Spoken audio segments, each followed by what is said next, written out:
الله الأكرم الذي خلق الإنسان وكرمه وعلمه من البيان ما لم يعلم فسبحان الذي لا يحصى امتنانه باللسان ولا بالقلم نشهد أن لا إله إلا الله وحده لا شريك له ونشهد أن سيدنا وحبيبنا وشفيعنا ومولانا محمدا عبده ورسوله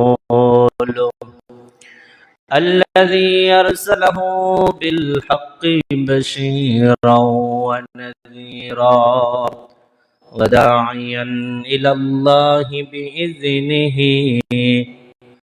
وسراجا وقمرا منيرا সকলে আমার সাথে পড়েন আউযু বিল্লাহি মিনাশ শাইতানির রাজীম বিসমিল্লাহির রাহমানির রাহিম يا أيها الذين آمنوا كتب عليكم الصيام كما كتب على الذين من قبلكم لعلكم تتقون صدق الله العظيم وصدق رسوله النبي الحبيب الكريم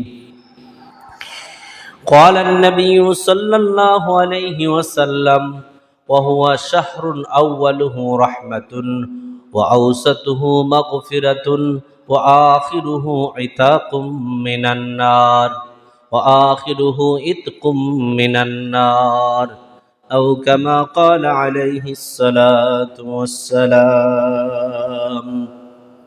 وقال الله تعالى في شان حبيبه مخبرا وآمرا إن الله وملائكته يصلون على النبي يا أيها الذين آمنوا صلوا عليه وسلموا تسليما اللهم صل سيدنا مولانا محمد وعلى آله سيدنا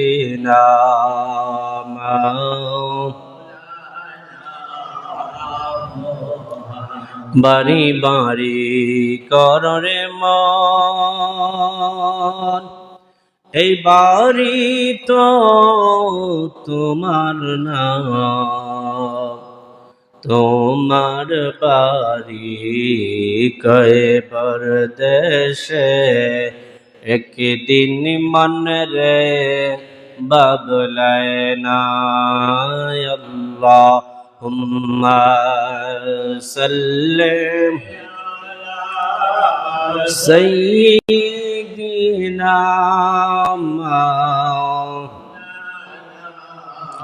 মুহাম্মাদ ওয়া আলা আলিহি سيدنا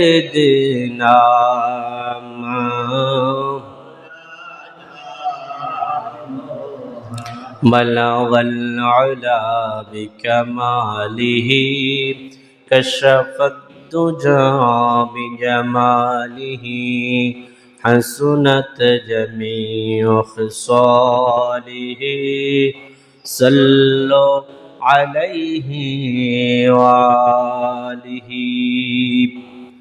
উপস্থিত সম্মানিত মুসল্লিয়ানে কেরাম, পর্দানিশীন মা ও বোনেরা, সকলের নিকট আমি গুনাহগারের সালামটুকু গ্রহণ করুন।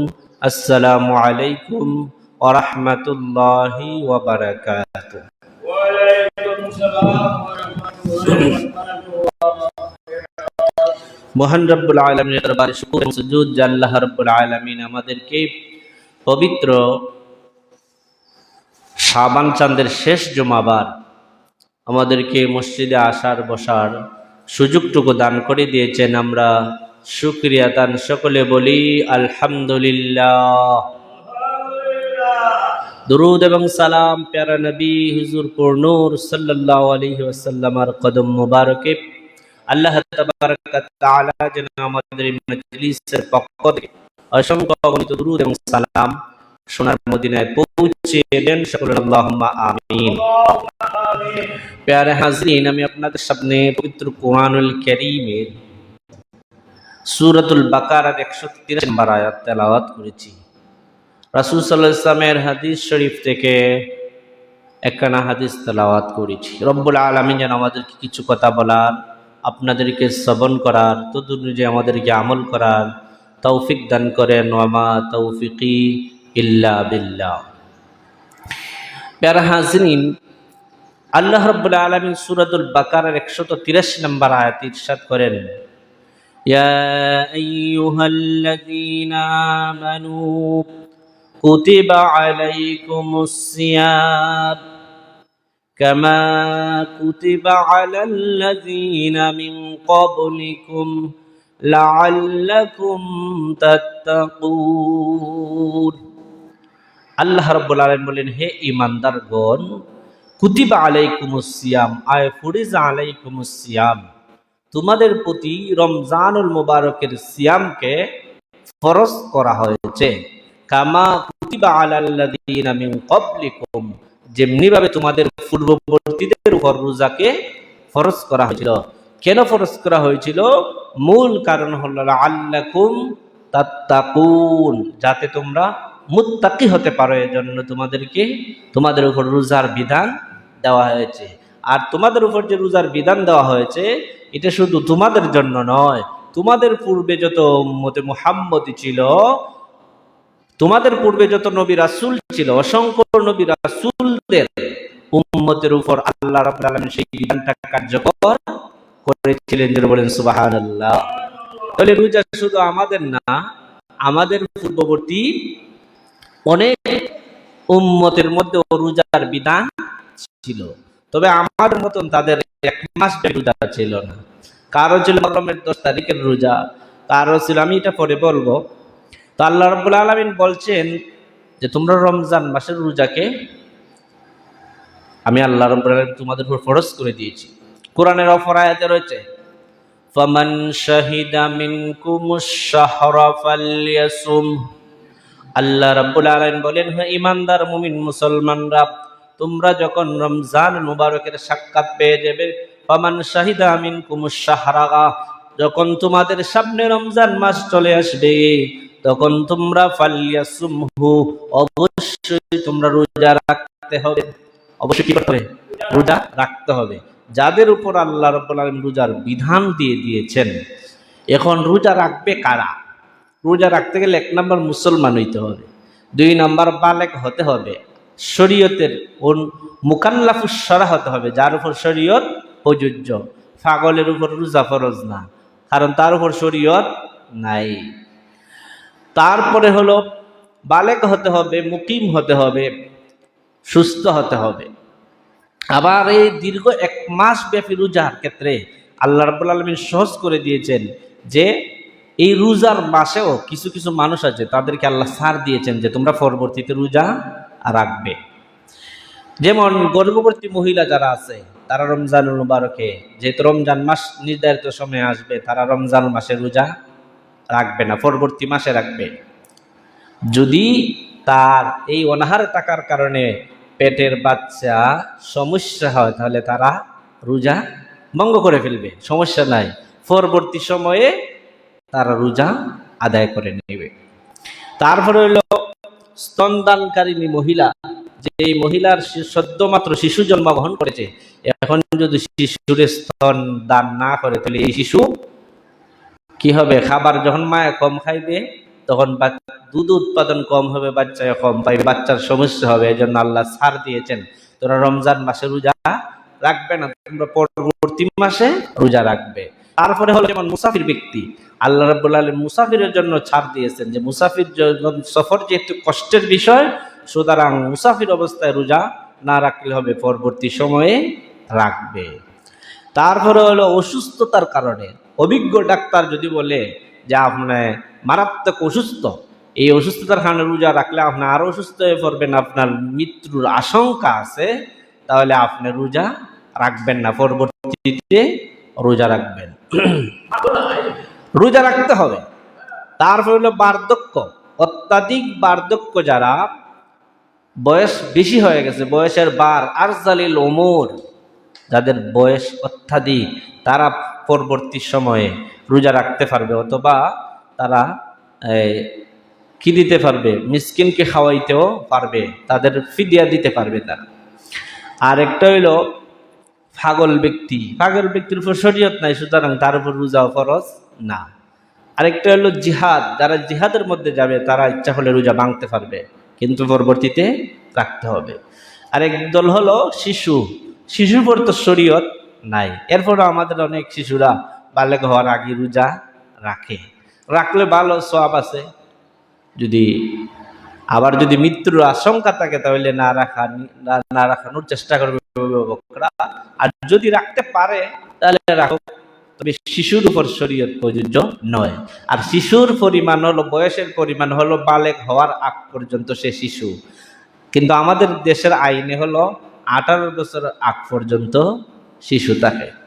আমাদের দেশীয় আইনে কি 18 বছরের আগ পর্যন্ত শিশু, এই জন্য 18 বছরের আগে বিবাহ শাদী বন্ধ, কারণ এরা শিশু, শিশু অবস্থায় বিবাহ শাদী চলে না, বালেগ হয় না। কিন্তু ইসলামী শরীয়ত বলে না, এটা হলো সে বালেগ হয়ে যাবে যখন, তখন তার উপর শরীয়ত প্রযোজ্য। একজন বালক 12 বছরে হতে পারে, একজন বালেক 15 বছরে হতে পারে, একজন 18 বছরে হতে পারে, কেউ বালেক 19 বছরে গিয়েও হইতে পারে। বালেক যখন হবে তখন থেকে তার উপর শরীয়ত প্রযোজ্য, সে রোজা রাখতে হবে। 18 বছর বয়স শর্ত নয়, বালেগ হওয়া শর্ত, তার উপর শরীয়ত প্রযোজ্য হবে। তাহলে আল্লাহ বলেছেন, ইয়া আইয়ুহাল্লাযিনা আমানু কুতিবা আলাইকুমুস সিয়াম, হে ঈমানদারগণ, তোমাদের উপর রোজাকে ফরজ করা হয়েছে। আর এই দীর্ঘ 1 মাস রোজার ক্ষেত্রে আল্লাহ রাব্বুল আলামিন অনেকদেরকে ছাড় দিয়েছেন, মুসাফিরকে ছাড় দিয়েছেন, অসুস্থদেরকে ছাড় দিয়েছেন, গর্ভবতী মহিলাদের ছাড় দিয়েছেন, স্তনদানকারী মহিলাদেরকে ছাড় দিয়েছেন, তারা পরবর্তী মাসে পরবর্তী একটা সময়ে আদায় করে নিবে। এরপরে আল্লাহ বলেন, কামা কুতিবা আলাল্লাযিনা মিন ক্বাবলিকুম, তোমাদের পূর্ববর্তীদের উপর রোজা ফরজ ছিল। আমাদের পূর্ববর্তী ঈসা নবী, এর পূর্বে মূসা নবী, নূহ আলাইহিস সালাম, ইব্রাহিম আলাইহিস সালাতু ওয়াস সালাম, হযরত দাউদ আলাইহিস সালাতু ওয়াস সালাম, হযরত আদম আলাইহিস সালাতু ওয়াস সালাম, এভাবে অসংখ্য নবী রাসূল আমাদের পূর্বে গত হয়েছেন। তাদের প্রতিও আল্লাহ রাব্বুল আলামিন রোজাকে ফরজ করে দিয়েছেন, তাদের শরীয়তেও রোজা বিধান ছিল। যেমন প্রথম নবী হলেন আদম সফিউল্লাহ। আদম সফিউল্লাহ প্রতি 3 মাসে 3টা রোজা রাখতেন। আদম আলাইহিস সালাম কয়টা রোজা রাখতেন? 3টা রোজা, প্রত্যেক আরবি মাসের 13 তারিখ, 14 তারিখ, 15 তারিখ। এটাকে আমাদের ইসলামী শরীয়তে মুহাম্মদীতে বলা হয় আইয়ামে বীজের রোজা। এই 3টা রোজা ছিল আদম সফিউল্লাহর উপর ফরজ প্রত্যেক মাসে। তাহলে 3 বার 36টা, তাহলে তিনি আমাদের তার বেশি রাখছেন। আমরা রাখছি, আমরা বছরে 30টা, আর তাই বছরে রাখতা 36টা, তাদের উম্মতেরাও। তাহলে আদম সফিউল্লাহর যুগে রোজা ফরজ ছিল, শেষ নবীর উম্মতের মধ্যেও, শেষ নবীর শরীয়তের মধ্যে রোজা ফরজ। আদম সফিউল্লাহর রোজা ছিল প্রত্যেক মাসে 3টি রোজা, আর উম্মতে মুহাম্মদের জন্য রোজা হলো প্রত্যেক বছর একবার, রমজান মাসের রোজা। এরপরে হলো আদম সফিউল্লাহ নূহ আলাইহিস সালাম, যাকে শরীয়তের সানি বলা হয়। ওই নূহ আলাইহিস সালামের সময় রোজা ছিল, উনি নূহ আলাইহিস সালাম 1 বছরে 2 ঈদ ব্যতীত, নূহ আলাইহিস সালাম 2 ঈদ ব্যতীত প্রত্যেকদিন রোজা রাখতেন। 2 ঈদ ব্যতীত নূহ আলাইহিস সালাম 1 বছর রোজা রাখতেন। বছরের বছর রোজা। তারপরে হলো হযরত ইব্রাহিম আলাইহিসসালাম। ইব্রাহিম আলাইহিস সালামও প্রত্যেক চন্দ্র মাসে 3 দিন রোজা রাখতেন, মানে প্রত্যেক মাসে 3 দিন। এটা 13, 14, 15 না, প্রত্যেক মাসেই যে কোনো 3 দিন উনি রোজা রাখতেন ইব্রাহিম আলাইহিস সালাম। তারপরে হলো হযরত দাউদ আলাইহিসসালাম। দাউদ আলাইহিসসালামের শরীয়তে রোজা ছিল একদিন পর পর রোজা। একদিন রোজা রাখুন, একদিন রোজা ভাঙ্গন, একদিন রোজা রাখুন, একদিন রোজা রাখুন। তাহলে এক বছরে আপনার 6 মাস রোজা হইব, আর 6 মাস রোজা ভঙ্গ হবে। তো নবীজি বলেছেন এটাই হলো উত্তম রোজা, যে একদিন রোজা রাখে, একদিন রোজার ভাঙ্গে। ধারাবাহিকতার চেয়ে এটা ভালো, একদিন রোজা রাখা, একদিন ভাঙ্গা। এই জন্য নফল রোজার ক্ষেত্রে একদিন রোজা রাখুন, একদিন রোজা ভাঙ্গন। রাখতে পারলে সমস্যা নেই, তবে উত্তমাকে একটু বেশি ভালো। দাউদ আলাইহিসসালামের রোজার নিয়ম ছিল একদিন রোজা, একদিন রোজা না, এইভাবে প্রত্যেক বছর ধারাবাহিক একদিন রোজা, একদিন রোজা না, একদিন রোজা, একদিন রোজা না, মানে একদিন রোজা রাখুন, একদিন রোজা ভাঙ্গন। তারপরে হলো ঈসা আলাইহিসসালাম। ঈসা আলাইহিস সালাম পূর্ণ 1 বছর রোজা রাখতেন, পরিপূর্ণ 1 বছরই রোজা রাখতেন ঈসা আলাইহিস সালাম। হযরত মরিয়ম আলাইহিসসালাম উনি 2 দিন অন্তর অন্তর 4 মাস, 2 দিন অন্তর অন্তর 4 মাস, বছরে 4 মাস রোজা রাখতেন। 3, 4, 12, 2 দিন অন্তর অন্তর। হযরতে মরিয়ম আলাইহিসসালাম। আর মরিয়ম আলাইহিস সালামের রোজার নিয়মও আমাদের রোজার নিয়মের মতো না। আমরা তো রোজা হলো আস-সাওমু হুয়াল ইমসাকু আনিল আকলি ওয়াশ-শুরবি ওয়াল জিমা। আমাদের রোজা হলো পানাহার এবং স্ত্রী সহবাস থেকে ফজর থেকে সূর্যাস্ত পর্যন্ত বিরত থাকার নিয়তের সহিত রোজা। কিন্তু মরিয়ম আলাইহিস সালামের রোজা ছিল কথা না বলা রোজা। কি কথা না বলা? কথা বলতে পারবেন না। আল্লাহ রাব্বুল আলামিন এবং জাকারিয়া আলাইহিস সালাম, আল্লাহ রাব্বুল আলামিন জাকারিয়া আলাইহিস সালামের কোনো সন্তান নাই। উনি যখন মরিয়ম আলাইহিস সালামের ঘরে আইয়া দেখতেন বিভিন্ন ধরনের খাবার, উনি আল্লাহর কাছে প্রার্থনা হলেন, আল্লাহ, যে আল্লাহ বিনা বেমৌসুমি ফসল মরিয়ম রে তালাবদ্ধ গৃহের মধ্যে খাওয়াইতে পারে, এই আল্লাহ আমাকে বৃদ্ধ বয়সেও, আমার বয়স 80-র উপরে চলে গেছে, 86 বছর বয়স, ই আল্লাহ আমাকে 86 বছরেও সন্তান দিতে পারেন। যিনি বলেন সুবহানাল্লাহ। উনি আশা করে আল্লাহর কাছে দোয়া করলেন, আল্লাহ দোয়া কবুল করলেন। তবে বললেন যে আমি এটা বুঝবো কেমনে, আমার আপনি এত বৃদ্ধ বয়সে সন্তান দিবান, তোমারে যখন সন্তান দিব তখন তোমার মুখে আর কোনো কথা বাইরে হইবে না, তুমি তখন রোজা রাখবে। হঠাৎই একদিন উনি বাইতুল মুকাদ্দাসের মধ্যে, উনি তো ইমামতি করতেন, বাইতুল মুকাদ্দাসের ইমাম ছিলেন। তা ওনার মানুষের সাথে কথা বলতেছেন, হঠাৎ ওনার কথা বন্ধ হয়ে গেছে। উনি বুঝতে পারছেন যে কাম হয়ে গেছে। 3 দিন পর্যন্ত উনি কথা বললেন নাই, বন্ধ, ইশারাতে কথা বলেছেন। এই 3 দিন মুখে কথা না বলাটাই ছিল ওনার জন্য রোজা। এই জন্য নবীজিও এক হাদিস শরীফের মধ্যে বলেছেন, খানা পানাহার এবং স্ত্রী সহবাস নিয়তের সহিত ফজর থেকে মাগরিব পর্যন্ত তাহার নাম হলো রোজা। এটা হলো একটা রোজা। কিন্তু মুখে অনর্থক কথা বলা, মিথ্যা বলা, গীবত থেকে বিরত থাকা, এটাও রোজা। এই জন্য একটা হলো অঙ্গ প্রত্যঙ্গের রোজা, একটা হলো বাহ্যিক রোজা, একটা হলো আভ্যন্তরিক রোজা, আর একটা হলো অঙ্গ প্রত্যঙ্গের রোজা। আপনার দৃষ্টিশক্তি হেফাজত রাখা, খানকে অন্যায় অপরাধের হঠাৎ থেকে বর্জন রাখা, এগুলো হলো অঙ্গ প্রত্যঙ্গের রোজা। তো জাকারিয়া আলাইহিস সালাম 3 দিন রোজা রাখছেন, কোনো কথা বলেন নাই। ইন্নী নাযারতু লির-রহমানি সুমা। হযরত জাকারিয়া আলাইহিস সালাম 3 দিন রোজা রেখেছেন, এটা রহমানের খুশির জন্য, কিন্তু কোনো কথা নাই। খাওয়ার দাওয়ার ঠিক আছে, কিন্তু কোনো কথা নাই, ইশারা ইঙ্গিতে। এরপরে হইল হযরত মূসা আলাইহিস সালাম।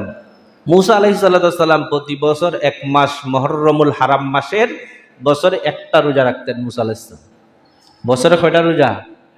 একটা রোজা। প্রতি মুহররম মাসের 10 তারিখ ওনার বছরে একটা রোজাই ওনার উপর বিধান ছিল। এরপরে হইল হযরত ইলিয়াস আলাইহিস সালাম ও খিজির আলাইহিস সালাম, ওনারা প্রতি বছর রমজান মাসে বাইতুল মুকাদ্দাসে গিয়া রোজা রাখতেন। প্রত্যেক বছর ওনার বাইতুল মুকাদ্দাসে যাইতেন, গিয়া সেই জায়গার মধ্যে রোজা রাখতেন দীর্ঘ 1 মাস। তাহলে রমজানুল মুবারকের আমাদের উপর যে বিধানটা আল্লাহ দিয়েছেন, রোজার বিধান, এটা আদম সফিউল্লাহ থেকে ঈসা রুহুল্লাহ পর্যন্ত অসংখ্য নবী রাসূলের ছিল সেই বিধান, একই বিধান। হয়তো কেউ বছরে 34টা রাখছেন, কেউ বছরে 30টা রাখছেন, কেউ বছরে একটা রাখছেন, কেউ 6 মাস রোজা রাখছেন, 6 মাস ভঙ্গ করেছেন, কিন্তু রোজার বিধান সব নবীর উম্মতের মধ্যেই ছিল। এটা হলো মেন কথা। এই জন্য আল্লাহ বলেছেন, ইয়া আইয়ুহাল্লাযীনা আমানু কুতিবা আলাইকুমুস সিয়াম কামা কুতিবা আলাল্লাযীনা মিন ক্বাবলিকুম লাআল্লাকুম তাত্তাকুন। আল্লাহ রাব্বুল আলামিন ইরশাদ করেন যে, হে ঈমানদারগণ, তোমাদের উপর রোজাকে আল্লাহ রাব্বুল আলামিন ফরজ করে দিয়েছেন, যেভাবে ফরজ করে দিয়েছিলেন হযরত, যেভাবে আল্লাহ রাব্বুল আলামিন তোমাদের পূর্ববর্তী উম্মতের উপর রোজা ফরজ করেছিলেন, ঠিক তোমাদের উপরও আল্লাহ রাব্বুল আলামিন রোজাকে ফরজ করে দিয়েছেন। আল্লাহ রাব্বুল আলামিন আমাদের প্রতি যেভাবে রোজা ফরজ করেছেন, পূর্ববর্তীদের উপর রোজা ফরজ করেছেন। 1 2 নাম্বার হলো রোজা ফরজ করার মূল কারণই হলো লাআল্লাকুম তাত্তাকুন, যাতে তোমরা মুত্তাকি হতে পারো। এটার ব্যাখ্যা আমি পরবর্তীতে করব, আগামী জুমাবারে করব। আজকে এতটুকু করব যে রমজান মাসে আমাদের উপর যে বিধান আল্লাহ দিয়েছেন, সেই বিধান পূর্ববর্তী নবীদের উপরও আল্লাহ দান করেছেন। আর কুরআনুল কারীমের মধ্যে আরবি হলো 12 মাস, কোনো মাসের নাম উল্লেখ নাই, একটা মাসের নাম উল্লেখ আছে, একটা হইল রমজান মাস। শাহরু রমাদানাল্লাযী উনজিলা ফীহিল কুরআন। আল্লাহ রাব্বুল আলামিন রমজানুল মুবারক এমন একটা মাস, যেই মাসে আল্লাহ রাব্বুল আলামিন কোরআন নাজিল করেছেন। জোরে বলেন সুবহানাল্লাহ। রমজানই একমাত্র এমন মাস যেই মাসে আল্লাহ কোরআন নাজিল করেছেন। আর রমজানই এমন মাস যেই মাসে আল্লাহ আমাদের উপর একটা বিধান নাজিল করেছেন, এটা হলো সিয়াম, আমরা পালন করতে হয়। এখন আসেন, এই মাসকে আল্লাহ রাব্বুল আলামিন রমজানুল মুবারককে কেন রমজান রাখলেন? রমজান মুবারক না রেখে তো এই মাসে সফর রাখতে পারতেন, এই মাসের নাম মুহররম মাস রাখতে পারতেন, এই মাসের নাম রবিউল আউয়াল রাখতে পারতেন, কিন্তু রমজানুল মুবারক কেন রমজান রাখলেন? কারণ আছে না? অবশ্যই কারণ রয়েছে। রমজান আরবি শব্দ, এর অর্থ হইল জ্বালিয়ে দেওয়া, পুড়িয়ে দেওয়া, ধ্বংস করে দেওয়া। রমজানই একমাত্র এমন একটা মাস যেই মাসে নবীজি হাদিস শরীফের মধ্যে বলেছেন, মান সামা রমাদানান ঈমানান ওয়া ইহতিসাবান গুফিরা লাহু মা তাকাদ্দামা মিন যামবিক। রমজানুল মুবারকে যেই ব্যক্তি ঈমানের সহিত গুনাহ মাফের আশায় সিয়াম পালন করবে, আল্লাহ রাব্বুল আলামিন তার অতীতের সমস্ত গুনাহ মাফ করে দিবে। রমজানই এমন একটা মাস যে মাসের রমজান শব্দের অর্থই হলো ধ্বংস করে দেওয়া, জ্বালিয়ে পুড়িয়ে মিসমার করে দেওয়া, শেষ করে দেওয়া। রমজান মাস এই এমন মাস যেই মাসের উম্মতের মুহাম্মদীর নবীজির উম্মতের গুনাহগারের গুনাহকে জ্বালাইয়া শেষ করে দেয়। জোরে বলেন সুবহানাল্লাহ। এই জন্য রমজান মাসের নাম হলো রমজান, যেই মাস উম্মতে মুহাম্মদীর আল্লাহর বান্দাদের গুনারে জ্বালাইয়া শেষ করে দেয়, আর কোনো গুনাহ থাকে না। নবীজি অপর হাদিসে বলেন, মান সামা রমাদানান ঈমানান ওয়া ইহতিসাবান গুফিরা লাহু মা তাকাদ্দামা যামবিক ওয়া মান কামা ঈমানান ওয়া ইহতিসাবান গুফিরা লাহু মা তাকাদ্দামা মিন যামবিক। যে ব্যক্তি রমজানুল মুবারকে বিশুদ্ধভাবে তারাবিগুলো আদায় করে ঈমানের সহিত আশা নিয়ে আল্লাহ রাব্বুল আলামিন তার পূর্বের সমস্ত গুনাহই মাফ করে দেয়। তাহলে ঈমানের সহিত গুনাহ মাফের আশা নিয়ে তারাবির নামাজ যে পড়বে, রোজা যে রাখবে, আল্লাহ রাব্বুল আলামিন তার কি করবেন? আল্লাহ রাব্বুল আলামিন তাকে মাফ করে দিবেন। এজন্য রমজানুল মুবারককে রমজান এজন্য বলা হয় যে রমজান মানুষের গুনাহগুলাকে জ্বালিয়ে পুড়িয়ে শেষ করে দেয়। বড় পীর আব্দুল কাদের জিলানী, ওনার একটা কিতাব আছে, কিতাবের নাম হলো গুনিয়াতুত তালিবিন। এই কিতাবের মধ্যে লিখেছেন, রমজান শব্দের ব্যাখ্যায় উনি লিখেছেন, রমজান শব্দ লিখতে আরবি 5টা হরফ লাগে। কয়টা হরফ লাগে? 5টা হরফ লাগে। ইসলামের ভিত্তি কয়টা? 5টা। ফাঁক পাঞ্জাতন কয়জন? ফাঁক পাঞ্জাতন 5 জন। ফাঁক মানে পবিত্র, ফঞ্জ মানে ফাঁস, তন মানে দেহ। 5 জন পবিত্র দেহকে বলা হয় ফাঁক পাঞ্জাতন। তো আব্দুল কাদের জিলানী বলেন, রমজান শব্দ লিখতে লাগে 5টা অক্ষর। একটা হলো রা, একটা হলো মিম, একটা হলো দোয়াত, আর একটা হলো আলিফ, আর একটা হলো নুন। রমজান শব্দের প্রথম অক্ষর হলো রা। প্রথম অক্ষরটা কি? রা। রা শব্দ দ্বারা উনি ব্যাখ্যা করেছেন, রা শব্দের অর্থ হইল রিদওয়ানে খুদা। অর্থ, বাংলা অর্থ হইল আল্লাহর সন্তুষ্টি অর্জন করা। এরপর হইল মিম। মিম শব্দ ব্যাখ্যা করেছেন যে মিম শব্দের অর্থ হলো মুহাব্বাতে খুদা, মানে আল্লাহর মহব্বত অর্জন করা। আর এরপর হইল দোয়াত। দোয়াত শব্দের মানে হইল জিমানে খুদা, আল্লাহর জিম্মায় থাকা। আলিফ, 4 নম্বর অক্ষর হইল আলিফ রমজানের। আলিফ মানে হইল উলফতে খুদা, আল্লাহর মহব্বত অর্জন করা। 5 নম্বর হইল নুন। নুন মানে হইল নূরে খুদা। রমজান মাসে মানুষ এই 5টা গুণই অর্জন করতে পারে। আল্লাহর সন্তুষ্টি অর্জন করতে পারে, আল্লাহর সন্তুষ্টি অর্জন করতে পারে, রিদওয়ানে খুদা, আল্লাহর মহব্বত অর্জন করতে পারে। এটাও বান্দা রমজান মাসে অর্জন করতে পারে। আল্লাহর জামিনে থাকতে পারে, এটাও রমজান মাসে মানুষ অর্জন করতে পারে। আল্লাহর মহব্বতে থাকতে পারে, এটাও মানুষ রমজান মাসে অর্জন করতে পারে। আল্লাহর নূর, নূরে খুদা, আল্লাহর নূর মানুষের অন্তরে পয়দা হয়, এই নূরও অর্জন করতে পারে রমজান মাসে।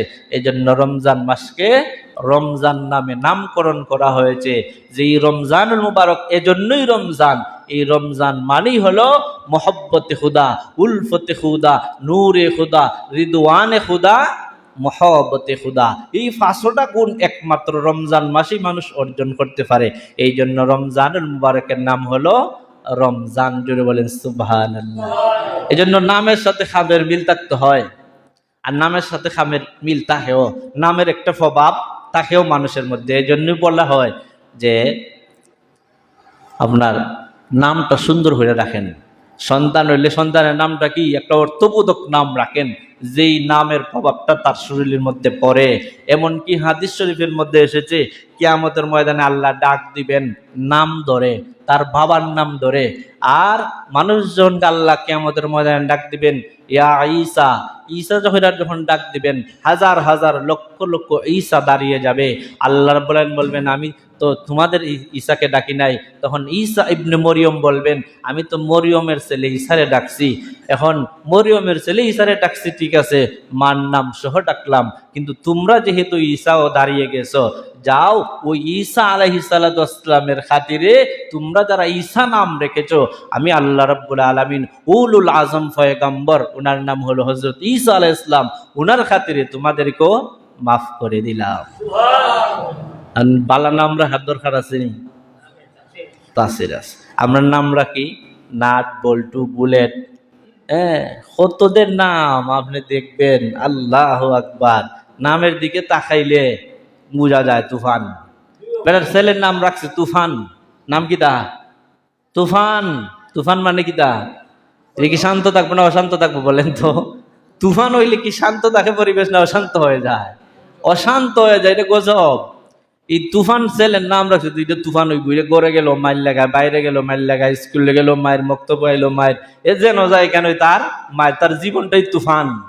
নাম রাখছে কি তা? তুফান। সব তুফান চলে। এখন মা বাপরেও ফিডায়, মা বাপের ক্ষেত্রেও তুফান, সব জায়গার তুফান। এজন্য নামটাও বুঝে রাখতে হবে, কারণ তার নামের প্রভাবটা তার শরীরের মধ্যে আসে। আর নাম এমনিতেই হয় না, লিকুল্লি ইসমিন, প্রত্যেক জিনিসের নাম তার স্বভাবের উপর কোনো না কোনো একটা কারণে তার নামটা রাখা হয়। কোনো জায়গার নাম, মনে করেন আমাদের হবিগঞ্জের নাম হবিগঞ্জ কেন হলো, আপনি তালাশ করে দেখবেন। হবিগঞ্জের নাম আগে হবিগঞ্জ ছিল না, এর নাম ছিল হাবিবগঞ্জ। কি গঞ্জ? হাবিবগঞ্জ। আর হাবিব এক ব্যক্তির নাম ছিল, উনার হাবিলি ওনার বাড়ি সুলতান সাববাড়ি যেটাকে বলেন, ওনার যে প্রতিষ্ঠাতা ছিল ওর নাম ছিল হাবিবুল্লাহ। হাবিবুল্লাহ হবিগঞ্জ এই কোয়াই নদীর পাশে একটা বাজার জমাইছিল। ওই বাজারের মধ্যে মানুষ আসতো, এই জন্য তার নামে নামে এটার নাম বলে তো হাবিবগঞ্জ, মানে বাজার। হাবিবুল ব্যক্তির নাম, ওইগুলোকে হাবিবগঞ্জ। আর এটার আর একটু তালিল মালিল হইরা, মানে আর একটু রিপেয়ার হইরা, আর একটু মডিফাই হইয়া হইরে গেল গিয়া হবিগঞ্জ। বুঝছেন এখন হবিগঞ্জ কেমনে হইল? এইভাবে প্রত্যেকটা জায়গার স্থানের সাথে একটা কাহিনী আছে, ঘটনা আছে, যে ঘটনার কারণে এটার নাম হয়। তো রমজানুল মুবারককে আল্লাহ রাব্বুল আলামিন কেন রমজান রাখলেন? এই মাসে আল্লাহ রাব্বুল আলামিন চান তার বান্দাদের সমস্ত গুনাহকে জ্বালিয়ে পুড়ে দিয়া এই বান্দাকে, উম্মতে মুহাম্মদীকে পরিপূর্ণ একজন বান্দা, পরিপূর্ণ একজন খাঁটি বান্দা, পরিপূর্ণ আল্লাহ রাব্বুল আলামিন সন্তুষ্টশীল বান্দা, পরিপূর্ণ একজন ইমানদার মুমিন বান্দা বানিয়ে দিতে চান, তার সমস্ত গুনাহকে জ্বালিয়ে দিয়া। এই জন্য আল্লাহ রমজানুল মুবারককে রমজান নাম রেখেছেন। জুড়ে বলেন সুবহানাল্লাহ। তবে নবীজি হাদিস শরীফের মধ্যে আছেন, আজকের খুতবাতে হাদিস এসেছে, রাহমাতুল লিল আলামিন ডাক দিয়া বলেন, যখন শাবান মাসের দিনগুলি চলে যায়, রমজানুল মুবারকের চাঁদ উদিত হয়। রমজানের চাঁদ তালাশ করা কিন্তু জরুরি, ইমানদার মুমিন মুসলমানের জন্য তালাশ করতে হবে, এটা সুন্নত। যখন রমজানুল মুবারকের চাঁদ দেখবেন, এমনকি প্রত্যেক মাসের আপনি চাঁদ দেখবেন, তখন একটা দোয়া বলবেন, আল্লাহুম্মা আহিল্লাহু আলাইনা বিল আমনি ওয়াল ঈমান ওয়াস সালামাতি ওয়াল ইসলাম রব্বি ওয়া রাব্বুকাল্লাহ। আপনি দোয়া করবেন। আর নবীজি বলেন, যখন রমজানের চাঁদ উদিত হয়ে যায়, তখন আল্লাহ রাব্বুল আলামিন শয়তানকে শৃঙ্খলাবদ্ধ করেন, অবাধ্য জিন শয়তানকে আল্লাহ রাব্বুল আলামিন বন্দী করে ফেলেন, বেঁধে ফেলেন। আর একজন ফেরেশতা এসে ডাক দেয়া বলে, ইয়া বাগিয়াল খায়র আকবিল ওয়া ইয়া বাগিয়াশ শাররি আকসির। আল্লাহ রাব্বুল আলামিনের ফেরেশতা যখন রমজানুল মুবারকের চাঁদ উদিত হয়ে যায়, তখন ফেরেশতা ডাক দেয়া বলে, ও কল্যাণকামীরা, তোমরা সামনে অগ্রসর হও। হে কল্যাণের অনুসন্ধানকারীরা, হে ভালো কাজ করনেওয়ালারা, হে নেক কাজ করনেওয়ালারা, তোমরা আরো বেশি ভালো কাজ করো। তোমরা শাবান মাসে যত ভালো কাজ করেছো, যত রোজা রেখেছো, যত ইবাদত বন্দি করেছো, এর চাইতে আরো বেশি অনুসন্ধানের জন্য, আরো বেশি করার জন্য তোমরা সামনে অগ্রসর হয়ে যাও। সামনে কি হতে হবে? অগ্রসর হতে হবে। ফেরেশতা যখন রমজানের চাঁদ উঠে, তখনই ডাক দেয়া বলে, ইয়া বাগিয়াল খাইর আকবিল, সামনে অগ্রসর হও, তোমার কাছে এখন কল্যাণ শুধু আসতেই আছে। শুধুমাত্র রহমতের 10 দিন শুরু হয়েছে, এরপরে আসবে মাগফিরাতের 10 দিন, এরপরে আসবে নাজাতের 10 দিন, আবার নাজাতের 10 দিনের ভিতরে আবার একটা গুরুত্বপূর্ণ রাত আছে, শবে কদরের রাত। সুতরাং শুধু কল্যাণের আসতেই আছে। সুতরাং তোমরা যারা কল্যাণ চাও, তোমরা সামনে অগ্রসর হও। জুড়ে বলেন সুবহানাল্লাহ। এরপরে বলেন, ওয়া বাকিয়া শাররে, হে মঙ্গল কামীরা, যারা তোমরা গত মাসে শাবান মাসে মঙ্গল কাজ করছো, অমঙ্গল কাজ করছো, যারা তোমরা মন্দ কাজ করছো, যারা তোমরা অন্যায় অপরাধে লিপ্ত ছিলায়, যারা তোমরা সমস্ত খারাপ কাজে লিপ্ত ছিলায়, এটা স্টপ করো, বন্ধ করে দাও। আকসির, থেমে যাও, আর মন্দ কাজ করিও না। কারণ রহমতের মাস এসে গেছে, মাগফিরাতের মাস এসে গেছে, নাজাতের মাস এসে গেছে। এখন আর মন্দ করা যাবে না, এগুলো থামিয়ে দাও, স্টপ করে দাও। আর ওয়া যালিকা উতাকাউ মিনান নার, আল্লাহ রাব্বুল আলামিন এই মাসের প্রত্যেক রাতে আল্লাহ রাব্বুল আলামিন তার উম্মতে মুহাম্মদীকে, তার বান্দাদেরকে মাফ করে দেন, জাহান্নাম থেকে মুক্তি দিয়ে দেন। জোরে বলেন সুবহানাল্লাহ। সাল্লাল্লাহু আলা, এই কথা হবে না রে কেন, ওয়ালা মুহাম্মাদ সাল্লাল্লাহু محمد صلى الله عليه صلى الله على محمد صلى الله عليه।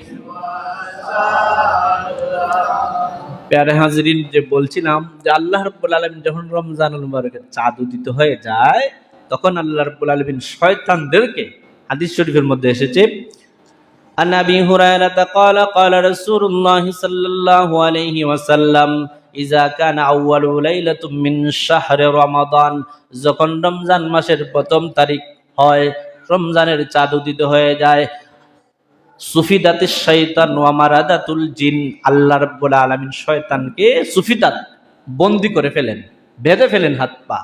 আর ওয়া মারাদাতিল জিন, অবাধ্য জিন যাতে আছে, এই অবাধ্য জিনদেরকে আল্লাহ রাব্বুল আলামিন বন্দী করে ফেলেন। তাহলে শয়তান থেকে আল্লাহ রাব্বুল আলামিন বন্দী করেন এবং অবাধ্য জিন যারা আছে তাদেরকে আল্লাহ রাব্বুল আলামিন বন্দী করে ফেলেন। ওয়া কুল্লিকাত আবওয়াবুন নার, জাহান্নামের দরজাকে আল্লাহ রাব্বুল আলামিন তালা মেরে দেন, স্টপ, এক মাস আর জাহান্নামের দরজা খুলবে না। আর ওয়া ফুতিহাত আবওয়াবুর রাহমা, আল্লাহর রহমতের দরজাগুলো আসমানের খুলে দেন এবং জান্নাতের দরজাগুলো আল্লাহ রাব্বুল আলামিন খুলে দেন। আর জাহান্নামের দরজাকে দীর্ঘ এক মাসের জন্য রব্বুল আলামিন বন্ধ করে দেন। জুড়ে বলেন সুবহানাল্লাহ। তাহলে রহমতের দরজা আল্লাহর আসমানের অপর রেওয়ায়াত আছে, অনেক রেওয়ায়াত, যে আল্লাহর রহমতের আসমানের রহমতের দরজা খুলে দেওয়া হয়, আল্লাহর রহমতের দরজা খুলে দেওয়া হয়, জান্নাতের দরজাগুলো রমজান মাসে খুলে দেওয়া হয়, আর জাহান্নামের দরজাকে বন্ধ করা হয়। আর শয়তান অবাধ্য জিনকে আল্লাহ রাব্বুল আলামিন বন্দী করে ফেলে দেন। তাহলে রহমতের মাসে আল্লাহর রহমতের দরজা খুলে দেওয়া হয়। সেই রহমতের মাসে কি আমরা রহমত নিতাম? আল্লাহ রাব্বুল আলামিন দেওয়ার জন্য রহমতের দরজা খুলে দেন, আর আল্লাহ রাব্বুল আলামিন জান্নাতের দরজারে খুলে দেন। আল্লাহ রাব্বুল আলামিন আসমানের সমস্ত দরজা থেকে এই রমজানুল মুবারকে খুলে দেন। তো আর জিন এবং অবাধ্য শয়তান যারা আছে তাদেরকে বন্দী করে ফেলেন। এখন প্রশ্ন হইল, মানুষ রমজানুল মুবারকে কেন অপরাধ করে? কারণ মানুষ, আল্লাহ রাব্বুল আলামিন তো শয়তানকে কি করছেন? বন্দী করে ফেলে দিয়েছেন, অবাধ্য জিনকে বন্দী করে দিয়েছেন। এখন তো মানুষের অন্তরে আর কেউ দুকা দিতে পারে না, তাহলে মানুষ মন্দ কাজ করে কেন? এটার কয়েকটা ব্যাখ্যা হাদিস শরীফের মধ্যে দেখলাম। এর মধ্যে একটা ব্যাখ্যা হলো যে শয়তানদেরকে আল্লাহ রাব্বুল আলামিন দিয়ে বন্দী করেন, সব শয়তান না, বড় বড় শয়তান যেটা আছে এদেরকে আল্লাহ রাব্বুল আলামিন বন্দী করে ফেলেন। এক নাম্বার ব্যাখ্যা। দুই নাম্বার ব্যাখ্যা হলো আল্লাহ রাব্বুল আলামিন বলছেন, আল্লাযী ওয়াসওয়িসু ফি সুদুরিন নাস মিনাল জিন্নাতি ওয়ান নাস। আল্লাহ রাব্বুল আলামিন বলেন, মানুষের অন্তরে যে কুমন্ত্রণা দেয়, দুই দলে দেয়।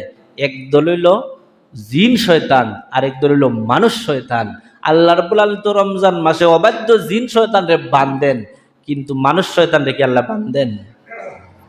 ওই মানুষ শয়তানের অন্তরে দীর্ঘ এক মাস, দীর্ঘ 11 মাস যে তার শয়তানে তার অন্তরে বাসা বাঁধছিল, তার অন্তরটাকে যে নিয়ে আসে খেলাধুলা করেছিল, তার যে প্রভাব রয়ে গেছে, এই প্রভাবের কারণে বাকি এক মাসও সে অবাধ্যতার কাজে, মন্দ কাজে লিপ্ত হয়ে যায়। কারণ ওই যে পূর্বে 11 মাস অন্যায় অপরাধের পথে চলেছে, এজন্য এই এক মাসও সে আর সঠিক পথে চলতে পারে না। যদিও আল্লাহ রাব্বুল আলামিন শয়তানদেরকে, অবাধ্য শয়তান এবং জিনকে আল্লাহ রাব্বুল আলামিন বাঁধেন। এটা হলো 2 নম্বর ব্যাখ্যা। 3 নম্বর ব্যাখ্যা হলো আল্লাহ রাব্বুল আলামিন কোরআনের মধ্যে বলেন, ইন্নান নাফসা লাআম্মারাতুম বিসসু। মানুষের অন্তর, এটা সর্বমোট অন্তর হলো 3 প্রকার। মানুষের কলব হলো 3 প্রকার কোরআনের ভাষায়। একটা হলো কলবে মুতমাইন্না, কলবে সালিম যাকে বলা হয়। মুতমাইন্না মানে হইল আল্লাহর আনুগত্য কলব, এটা শুধু ভালো কাজ চাইবে। আরেকটা হইল নফসে লাওয়ামা, এটা হইল ভালো কাজও চায়, মন্দ কাজও চায়, খারাপ কাজও করতে চায়, ভালো কাজও করতে চায়। আরেকটা হইল ইন্নান নাফসা লাআম্মারা, নফসে আম্মারা, এটা শুধু খারাপ কাজই করতে চায়। এই নফসে আম্মারা শুধু খারাপ কাজ করতে চায়, আর নফসে মুতমাইন্না শুধু ভালো কাজ করতে চায়। আর নফসে লাওয়ামা আছে হলো দুনসলা, ভালো চায়, মন্দ চায়, দুই দিকেই যায়, দুই দলেরই খুশি রাখে। শয়তানের দলও খুশি থাক, আল্লাহওয়ালার দলও খুশি থাক, দুই দিকে এই যে অন্তরটা যায়, এটাকে বলা হয় লাওয়ামা। তো আল্লাহ রাব্বুল আলামিন মানুষের অন্তরের মধ্যে ওই ইন্নান নাফসাল আম্মারা, নফসে আম্মারা মন্দ করার একটা স্বভাব দিয়া দিছেন। এই মন্দ করার স্বভাব তার অন্তরে থাকার কারণে যে দীর্ঘ 11 মাস মন্দ কাজ করেছে, রমজান মাস রহমতের মাস আসলেও, মাগফিরাতের মাস আসলেও, নাজাতের মাস আসলেও, শবে কদর আসলেও সে ভালো আসতে পারে না। কারণ হলো দীর্ঘ 11 মাস চলেছে আরেকজনের কথায়, এখন 1 মাস কি আরেকজনের কথায় চলবো নি? বেটা হারা জীবন চলছে বোর কথায়, এখন কি মার কথায় চলবো না? তা চলবে না তো। তাহলে শয়তানের কথা যে 11 মাস চলছে, রমজানুল মুবারক মাস আসলেও সে ভালো পথে আসতে পারে না। তার কারণই হলো তার মধ্যে শয়তানে যে দীর্ঘ 11 মাস কুমন্ত্রণা দিয়েছে, তাকে অসভ্য পথে চালিয়েছে, খারাপ মন্দ পথে চালিয়েছে, সমস্ত অন্যায়ের পথে চালিয়েছে। এখন সে 1 মাস আসলেও সঠিক পথে আসতে পারে না, মূল পথে আসতে পারে না।